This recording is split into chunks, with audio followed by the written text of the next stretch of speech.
Meanwhile, President William Ruto says the government is investing in the training of teachers from northern Kenya as a way of addressing the perennial teacher shortage problem in the region. The announcement comes on the backdrop of prolonged insecurity challenges that have forced hundreds of teachers from other parts of the country to leave the region. The president has also directed Education Cabinet Secretary Julius Ogamba to begin consultations with stakeholders on the formal integration of Duksi and Madrasa education into the country's education system. Victor Ngaruya attended the event and now reports. Of all the investments, ladies and gentlemen, we are making in northern Kenya, none is more important than education.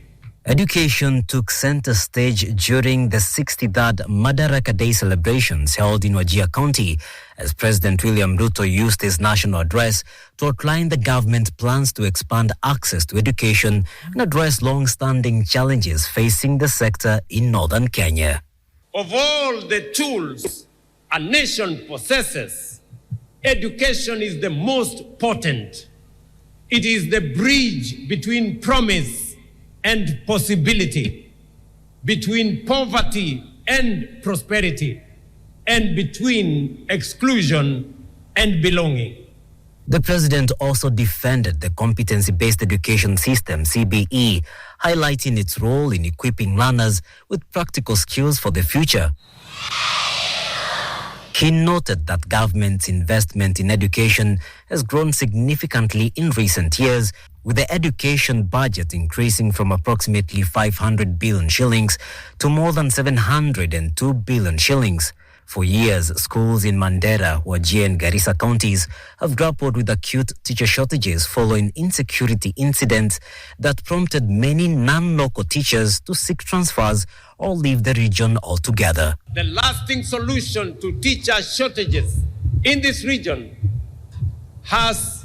was to train more local teachers.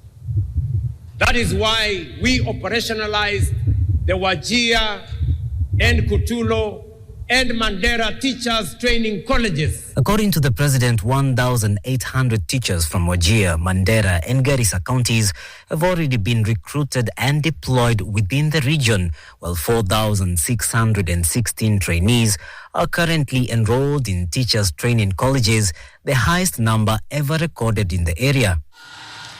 Tuwape makofi mazuri. Turning to Duksi and Madarasa education, which remains an important part of learning for many communities in the region, the president said that time had come to develop a framework for their recognition and integration into formal education system. I direct the Cabinet Secretary for Education to engage all relevant stakeholders and take the necessary measures under the Basic Education Act to consult widely and recommend appropriate measures for the formal integration of the same. The president welcomed the president's commitments, expressing optimism that the proposed reforms could help address teacher shortages and expand education opportunities for children across the region. Duksi and Madrasa playing a great role here in Wajir. Since we are a Muslim, here is a region of Muslim, Duksi and Madrasa cannot left behind. So there is more areas that we have that chance or that place we can start from it, Duksi and Madrasa.